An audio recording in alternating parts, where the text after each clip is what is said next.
Hey there and welcome back to NBA 2K17. My name is Pete and today we complete the first year of NBA 2K17's in MyGM mode with the Brooklyn Nets.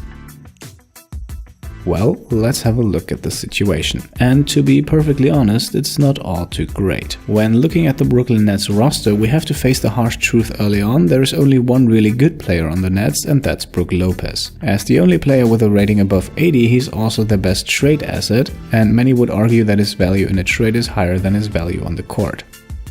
There are other players that are very solid, like Bogdanovic, Trevor Booker, or the newly acquired Jeremy Lin, but there is a reason those would be bench players on pretty much every other team. And let's be honest here, when a 36-year-old SCOLA is among the best players on your roster, you do have a problem. The next issue that this rather lackluster roster brings with it is a pretty undefinable starting five. Yes, Lin at the point and Lopez at the center are pretty much set, but from there on it's multiple choices all around, and none of them are particularly great. You will likely start Bogdanovic at the 3, but you could also argue for a more fast-paced defensive approach with Rondae Hollis-Jefferson, who, if you don't start him at the small forward, could start at the shooting guard spot, although a bit oversized. Alternatively, at the 2 guard you have 33-year-old Randy Foye, rookie Caris LeVert, or Sean Kilpatrick. The issue that multiple options for the starting unit brings with it is of course the same for the bench. Only at the center you really have no other option other than Justin Hamilton, because even at the point guard where Lin is set as the starter, you can choose between VASQUEZ or Isaiah Whitehead. Both are not too far away from each other rating-wise, and you'll have to make a choice who will get the minutes.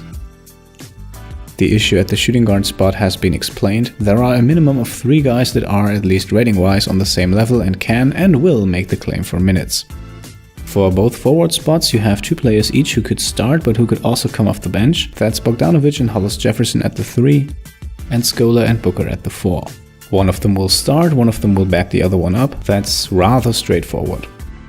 Now you might already be able to see the problems with this lineup. To add to our troubles, we have a few expiring contracts. SCOLA, VASQUEZ, Bogdanovic and FOYE expire, and that's, at least for Brooklyn standards at this point, some solid personnel going into free agency, and who knows if they'll be back. Only Bogdanovic can be re-signed during the season, the rest will become free agents and are therefore our prime trade targets.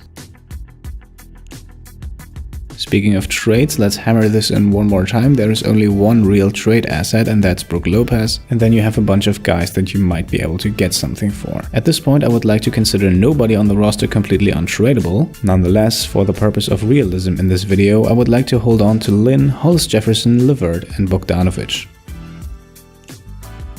Now, before we get started, there is one more big problem, some would call it the biggest, and that's draft picks. The Nets actually have a draft pick in 2017, but it's a first-round pick swap with the Celtics, with the better of the 2 picks going to Boston. Which means we will end up with wherever the Celtics land in the draft order, and considering their roster, which we had a look at last time, that's probably nowhere near the lottery. Then Brooklyn has no first rounder in 2018 and apart from 2017 also no second rounders until 2020. Combined, that's a total of 4 draft picks, yes, first and second rounders over the next 4 seasons. Most other teams have at least double that and have better trade assets. Now there is one good thing, and that is cap space. Right at the beginning of the season you have about $19 million in cap space, which gives you quite a lot of flexibility both in trades and in free agency. With that rather dark lookout laid out, let's have a look at the 3 key questions for the Brooklyn Nets. The first one would be, do you go in full rebuild mode or do you continue with what you have? Brooklyn is right now somewhere between the process, which we witness in Philadelphia, and building through free agency. So far that method has not really been successful, and I think you should fully commit to one of the 2 ways.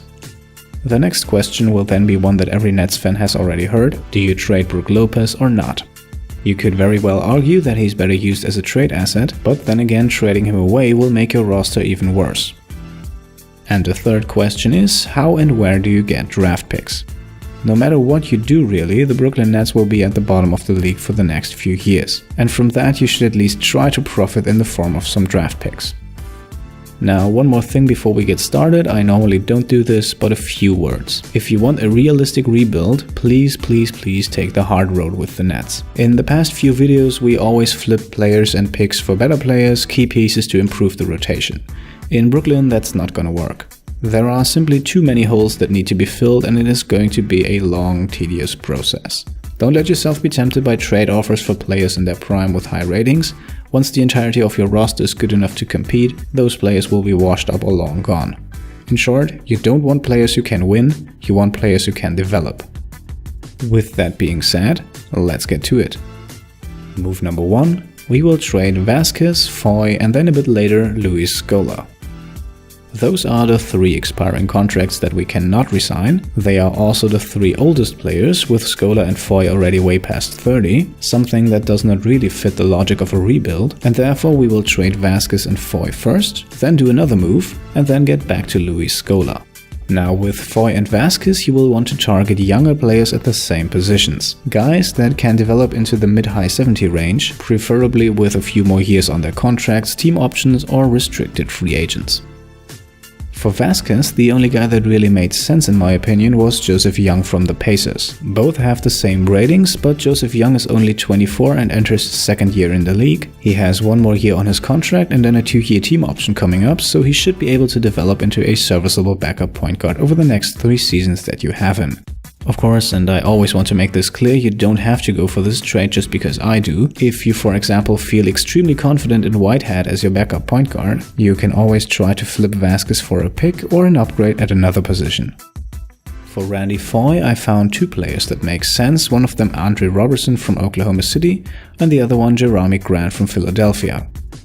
Robertson is 24 and can step into Randy Foye's role as the starting shooting guard. He is more of a slasher and less of a shooter, not too quick but a very good defender, and he's also a couple of years away from hitting his prime.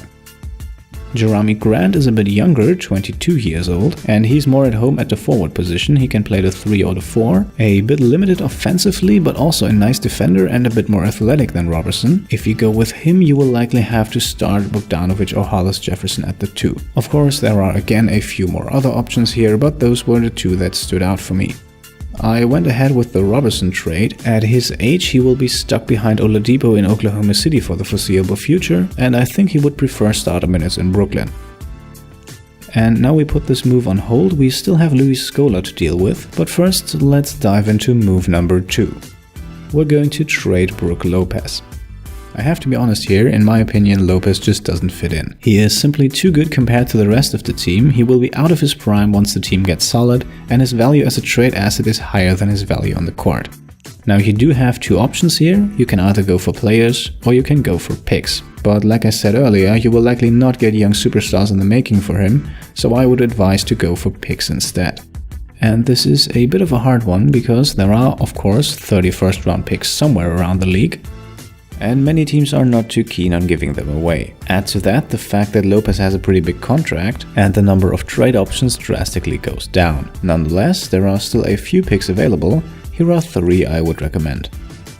The first one is rather straight up. You can include your 2017 second rounder and get the first rounder from Minnesota in addition to John Lucas. This is in my opinion the worst of the 3 options I will quickly go over, simply because apart from the pick itself you don't get much in return. Another option would be to go after the top 5 protected pick from the Memphis Grizzlies that is currently with the Denver Nuggets. The Grizzlies are not a bad team, so this pick is almost guaranteed to land outside of the top 5, so you will get it. Put your second rounder next to Brook Lopez on the table and you should also be able to acquire Jusuf Nurkic, who is stuck behind Nikola Jokic and the occasional center appearance by Kenneth Faried in the rotation in Denver. The third option would be to go after the first rounder from Orlando. If you are willing to give up your 2019 first rounder and Chris McCullough, you can also acquire Bismack Biyombo as a young starting center with huge upside on the defensive end. This trade effectively gives you your 2019 first rounder 2 years earlier, and you will then not have it in that year. If you plan to be done with the rebuild by then feel free to go for it.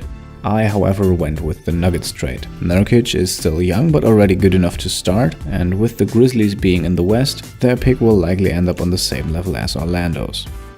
Now, if you desperately want to go for players, one very attractive trade is this one of Lopez and Bennett for Rubio, Dieng and the second rounder. It may seem like highway robbery at first, but Minnesota frees up a starting spot at point guard for rookie Chris Dunn, who's already on Rubio's level rating-wise, plus they actually upgrade their rotation pieces down low by switching Lopez for Dieng.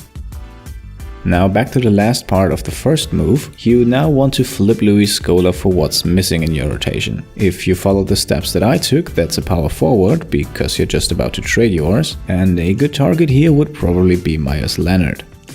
You could also acquire Bogdanovic, which might be a good idea if you did not acquire a center already. I went with Leonard because that's what I was looking for, but all in all though, feel free to play around with this one. This is going to be the fourth and last trade you'll make, and you might have made entirely different choices from the ones I made, so your needs now could also be very different. The reason you want to save Scola for last is because he arguably has the highest trade value of VASQUEZ, SCOLA and FOYE, and if you desperately need someone at a specific position now, he should maximize your chances of actually getting that player. And then the third and last move, right around the end of November or the beginning of December, you will want to extend Bojan Bogdanovic and whoever else you picked up. You don't want Bogdanovic to walk away for nothing. He will likely be out of his prime once the team reaches its full potential, but trading him now is also not the best idea. You will likely not want your team chemistry to hit rock bottom. So lock him down long term, use him as an asset later, or if you grow comfortable with him playing 25 minutes a night, simply keep him on the roster. Also, don't forget to extend whoever else you grabbed in trades. In my case, that was Andre Robertson. It might happen that he does not want to come back, don't worry about that, he's a restricted free agent. Otherwise, just use your GM pitches or throw money at him in free agency. You should have enough of that. And that concludes our 3 moves. I admit I cheated a bit by putting 3 trades in one move, but I simply think the situation in Brooklyn requires us to do a bit more. In my simulated season, I actually went ahead and won 32 games with that roster, 11 more than the team won last year and good enough so that 4 other teams finished with a worse record. Also, Jeremy Lin won Most Improved Player and Caris LeVert made the All-Rookie second team, now already with a rating of 74. With our 2 first-rounders, we ended up picking 21st with the Memphis pick from Denver and 22nd with the one from Boston. With those 2 first-rounders and maybe another player package together, it is also entirely possible to move up a few spots in the draft.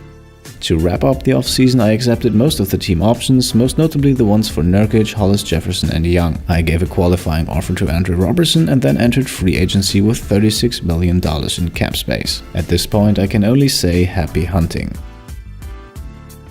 That's it from my part. I hope you liked this video with a few moves to make to get you started in MyGM as the Brooklyn Nets. If you did, leave a thumbs up or feel free to subscribe to the channel and tell me in the comments below how you would handle the Brooklyn Nets and 2K17s in MyGM. Thanks for watching and I'll see you next time.